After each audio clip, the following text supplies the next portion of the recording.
On today's video, we're going to talk about how to fit CO2 to an aquarium.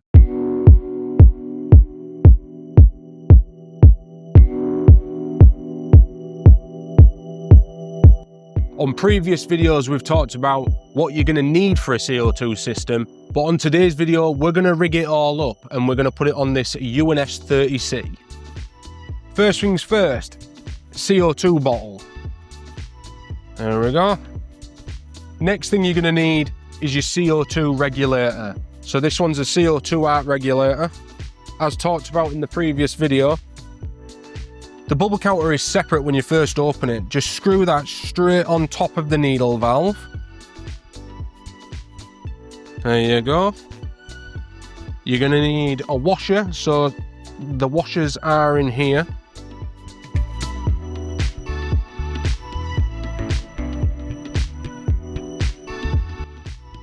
So you push your washer in, there's a little gap there.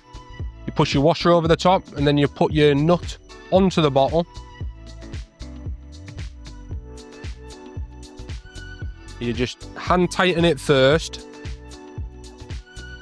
What we tend to do with these gauges is that when you fit it, don't go straight like that.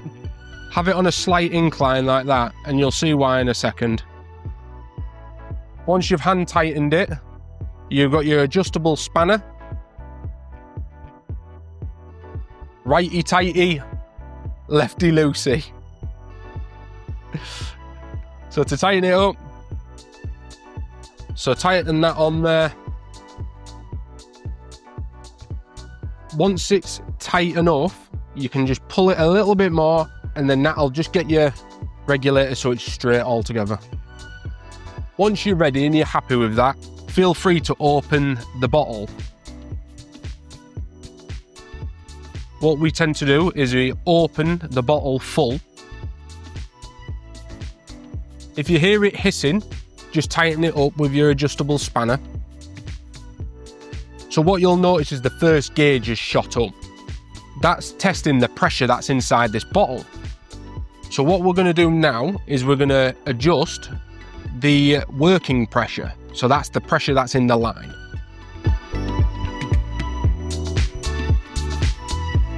You adjust this to 30, and we find 30 for in-tank diffusers is perfect. If you're running inline diffusers, we always say go up to 40 psi, and this is because it's fighting the flow of water in your pipework. So you need that little bit more punch just to make sure it gets in there.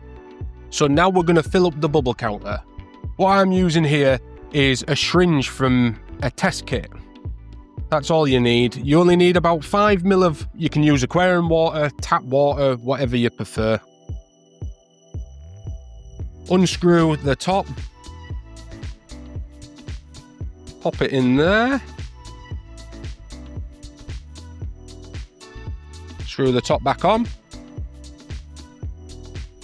And you're ready to go. Your next part is your CO2 line.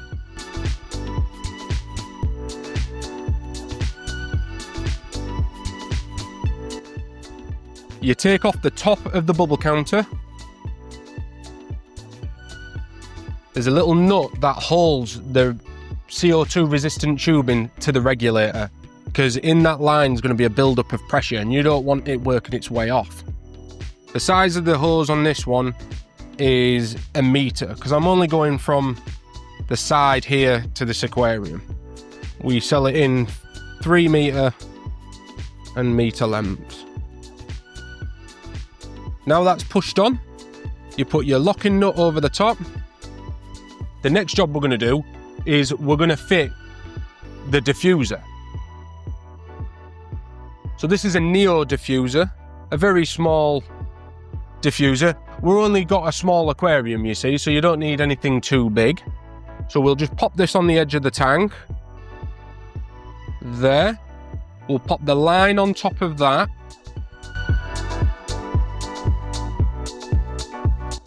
Bearing in mind, depending on what diffuser you have, for instance, ADA diffusers are a thicker glass to other types of diffusers. They recommend a tiny piece of silicone tubing in between the CO2 resistant and the glass. just because it's softer, it can go over the pipes easier. If you do work CO2 line over ADA glassware, it can sometimes break, so please bear this in mind. So now we're going to fit a check valve. So a check valve stops the water going back into the cylinder.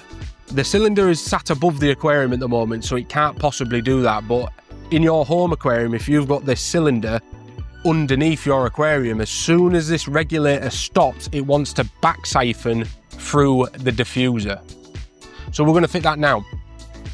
The best place to put a check valve is as close to this diffuser as possible.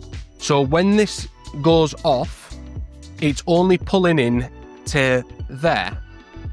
If it's further down the line, when you're, for instance, as close to the regulator as possible, it's okay to do this, but the only problem is that when it comes back on, it's got to force the pressure out plus the water, what takes a long time for the water to come out of this.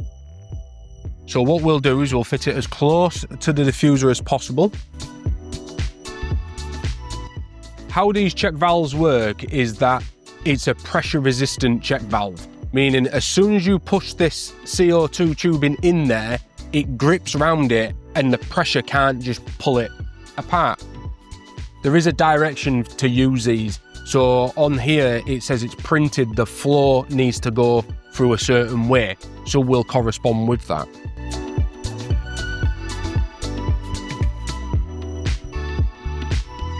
So you've got your bottle on, you've got your regulator all fitted, your pressure's at 30 psi, you've got water inside the bubble counter, you've got your line, your diffuser, plus your check valve. There's one more piece to the puzzle that we need to get on there, and it's really, really crucial. That is your pH drop checker. So the one I'm fitting today is our own version. This is called the Orb. It's a very nice small drop checker. And we're going to put some pH solution in there. When you first add the solution, it's a blue colour. Once it's in a CO2 tank, it'll change colour. Our aim of the game is to get it so it's a green. So to locate drop checkers or pH checkers, we want it at the opposite side to where the diffuser is. On the top of this tank, we want it at the other side of this aquarium. We could put it at the back of the aquarium, but we'll find once it has plants and stuff in there and plants grow around it, it's to see it. So what we do is we bring this forward so then we can see what's going on with the aquarium. Your diffuser, on the other hand, can go wherever in the aquarium. So it can go on the back, it can go at the front. Some people use the floor to get the CO2 round there, more distribution. Next, we're going to plug it in. So the power consumption of a regulator like this is very, very small.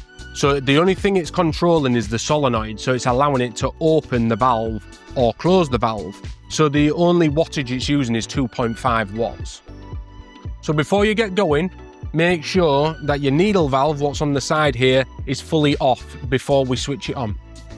So now we've switched it on, you're going to have a red light on the solenoid, meaning that the gate valve's open. So what we're going to do is, it's only a small tank, so on a 30 like this, we would generally say around about 1 bubble per second. Bearing in mind, even though I've just said there, 1 bubble per second on this size aquarium, reference that to your drop checker. So that is your clue. That's going to tell you if everything's hunky-dory or not.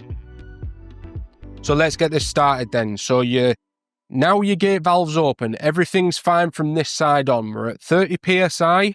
We're coming, it's already through the solenoid now. So the next part the CO2 sat at is where the needle valve is. So we're going to open that to 1 bubble a second.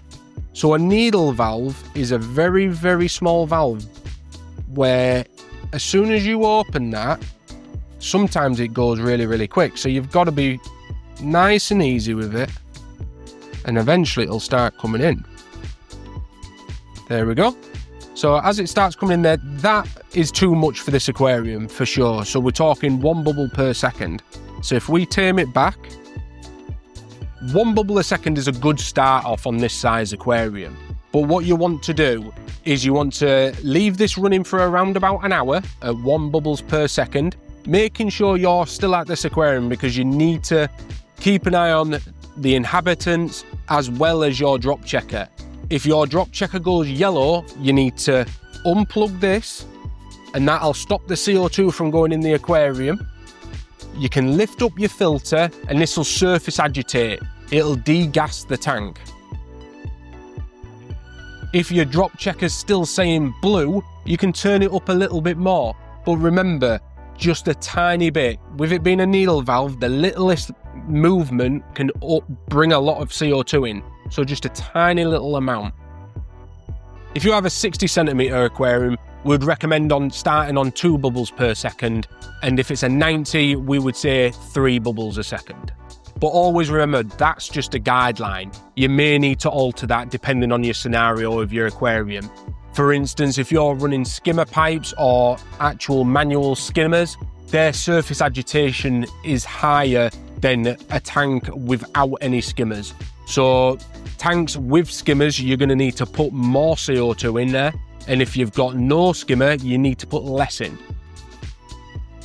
On bigger size aquariums, when you're putting in a lot more CO2, you'll find that the working pressure will drop. It's an easy fix. All you have to do is, once you've found your bubble count and your drop checker saying it's green and it's all good and your fish are happy, what you can do is turn the knob at the front here. That'll lift up your PSI. In regards of when this should be on or off, when the lights are on, the plants are wanting CO2. When the lights are off, they don't require CO2 whatsoever. So how we set these up is, ideally you want it 1 hour before your light schedule comes on. So it's 1 hour in front of all your light schedules. So if your light comes on at 9 o'clock, you want your CO2 to be on at 8. This provides then a level of CO2 in the water that builds up to that 9 o'clock. When your lights come on, your plants are using the CO2 immediately. As far as when it goes off, you want it 1 hour before your lights go off to make sure all the CO2 is depleted from the tank before the lights go off. When you come to refill your CO2, it's really easy. You don't have to mess with your needle valve or your dial at the front. All you have to do is unplug the solenoid. You unscrew the top of the bubble counter to remove the line. Don't touch any of your needle valve or the dial in the front. Once you've done that, make sure your bottle is fully off, just in case there's a little bit of excess in there. Grab your trusty adjustable spanner again. Pop it round the nut. Undo it very gently. You might get a little hiss. That little hiss there is just the excess that sat in the gauge. Unscrew that off. Oh, remember to not lose your gaskets. And there you go, you're ready to swap it round. So to get it set back up, you haven't touched any of your gauge settings. So everything is exactly the same as before. But what we do is we just pop that on there. Screw it up nice and tight again. So we do hand tight. Remember, don't go straight with your gauge, because when you put in your adjustable spanner and tighten it up, that will straighten it up for you. We're gonna tighten it back up. There we go. That's ready to go. Doesn't have to be super tight, just enough just kind of to hold it on there.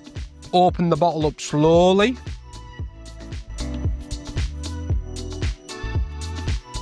You want it full. If your bubble counter needs topping up, you can do that. So I'll just top it up a little bit more. There we go. You pop your top of the bubble counter back on. Once that's all done, you can plug it back in. And there you go. Started working again, like nothing's happened. If you're setting up a CO2 system and there's no livestock in there, that is the best case scenario to start setting up a CO2 system, because if anything goes wrong, you're not damaging any livestock. If anything, the plants are going to love it.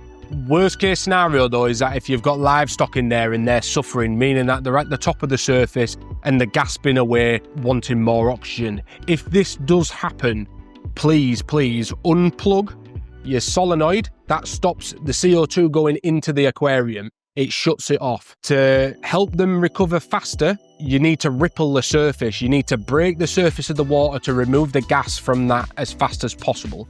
So lift up your lily pipes, have a filter so it's rippling the surface. Any surface movement will help it degas the tank. Within about 10-15 minutes, your fish will be back to normal. This generally happens if you're pumping too much CO2 in there, so wind it back. I hope this video has helped you understand CO2 a little bit more. If you enjoy these videos, please hit like, hit subscribe, and we'll see you on the next one. You take care.